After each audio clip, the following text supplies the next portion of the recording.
कपड़े धोने वाली बहू। शादी के पहले से ही विभा को कपड़े धोने का बड़ा शौक था। कभी नल के नीचे तो कभी तालाब के पास। अरे मेरी नीली वाली लुंगी नहीं दिख रही है। विभा की अम्मा, कहाँ रखी है लुंगी? अरे वो तो विभा ने परसों ही धोकर रखी थी आपकी अलमारी में, देखो वहीं होगी। वो ना मैंने आज धो दी, मुझे लगा कि गंदी हो गई होगी।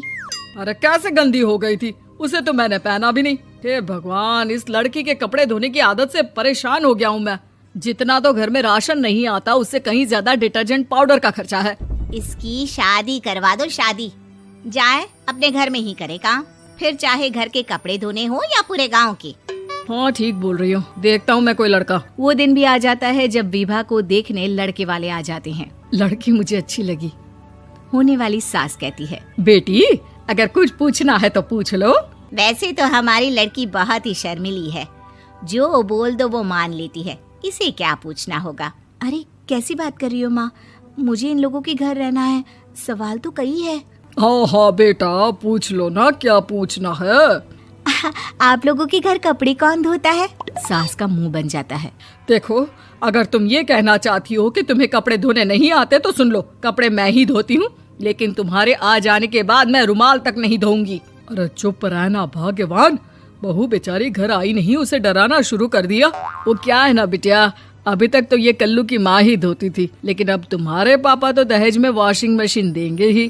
तभी विभा की माँ बोल पड़ती है, सवाल भी पूछा तो क्या। वैसे भाई साहब, मशीन की तो फिर भी कपड़े धोने की कैपेसिटी होती है। मतलब जो बिटिया दे रहे हैं ना विभा, इसे कपड़े धोने का बहुत शौक है। ये आप लोगों के क्या, आस पड़ोस गांव मोहल्ले सबके कपड़े धो दे और उफ तक ना करे। बाहर देखा नहीं आपने कितने कपड़े सूख रहे हैं? सब हमारी बिटिया ने ही तो धोए हैं। बस भी करो ना माँ, शर्म आ रही इतनी तारीफ सुनकर। और तो और एक दाग निकाल कर दिखाओ तो मान जाओ। हाँ अच्छा, माफ करना बेटा, मैंने गलत समझा। हमें तो रिश्ता बहुत पसंद है। और ऐसे जुड़ जाता है रिश्ता कपड़े धोने का शौक रखने वाली विभा का। उसकी शादी हो जाती है कोयला फैक्ट्री में काम करने वाले कल्लू के साथ। शादी के बाद अचानक विभा चिल्लाती हुई सास के पास आती है। सासू माँ, अरे सासू माँ कहाँ है आप? ये तो धोखा है, धोखा दिया आप लोगों ने मुझे। इसे ससुर के चक्कर के बारे में पता चल गया। अरे तो उसमें तुझे क्यों धोखा मिला है? अरे नल में पानी नहीं आता, कपड़े कैसे कब धुलेंगे? अच्छा, तू पानी नहीं आ रहा उसकी बात कर रही है। तो आपने क्या सोचा? कुछ नहीं। अच्छा, तेरी माँ ने कहा था कि कपड़े धोने का शौक है तुझे, याद आया मुझे। शौक बोलकर कपड़े धोने वाले मेरे जुनून को कम ना आके सासू माँ, कपड़ा धोना मेरा गुरूर है। तभी पति भी वहाँ आ जाता है। अभी मैंने इसे सनी देओल की फिल्म दिखाई है, उसी के डायलॉग मार रही है माँ। अच्छा सुन, साफ बता रही हूँ, पानी सुबह 4 से 6 और शाम को 10 से 12 आता है, समझी? विभा टाइमिंग सुनकर हैरान हो जाती है। ये क्या भूतों का मोहल्ला है?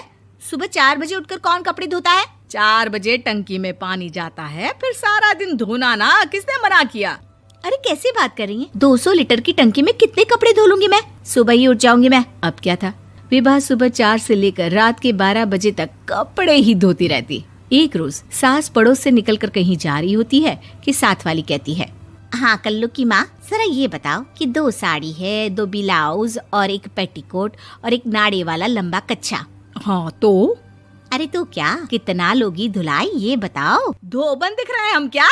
हमारे पति सरकारी नौकरी से अभी रिटायर हुए हैं और बेटा सुपरवाइजर है कोयला फैक्ट्री में। धोबन समझ रखा है हमें? हाय रे कल्लू की अम्मा, माफ कर दो, वो तो मोहल्ले में यही सब बता रहे थे कि तुमने बहू को कपड़ा धुलवाने के काम में लगा दिया है। सास को पड़ोसन की बात सुनकर गुस्सा आ जाता है। वो घर पहुंचती है जहां घर के बाहर ही इतने सारे कपड़े सूख रहे होते हैं जितने कि किसी धोबन के घर पर। अरे ओ कल्लू की दुल्हन, बाहर निकल। माँ जी यहीं आ जाओ, बाथरूम में चादर धो रहे हैं हम। अरे अभी हम धोते हैं, तुमको बाहर निकलो। ये आस पड़ोस वाले बोल रहे हैं कि हम बहू से कपड़े धुलवा कर उसे कपड़ा धोने वाली बना दिए हैं। अरे छोड़ो ना माँ जी, किन लोगों की बातों में आती हो? आस पास के लोगों का तो काम ही होता है कि वो किसी तरह सास बहू को लड़ा दे। बहू सारे घर के कपड़े धोती है, ये क्या कम है? बोलिए। सास को भी लग जाता है कि वो बहू का ये सनकीपन नहीं छुड़वा सकती, इससे अच्छा है कि खुद ही चुप हो जाए।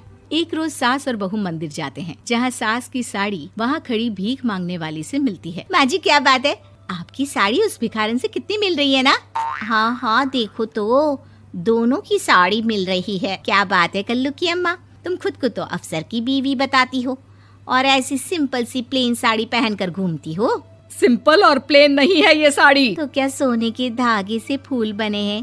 कुछ भी सासू माँ, कुछ भी। हाँ बने थे इस साड़ी में सोने के धागे से फूल। मेरे पति लेकर आए थे मद्रास से स्पेशली मेरे लिए 10,000 की। ताहे भाई साहब इस भिखारन के लिए भी सेम टू सेम साड़ी लेकर आए होंगे 10,000 की।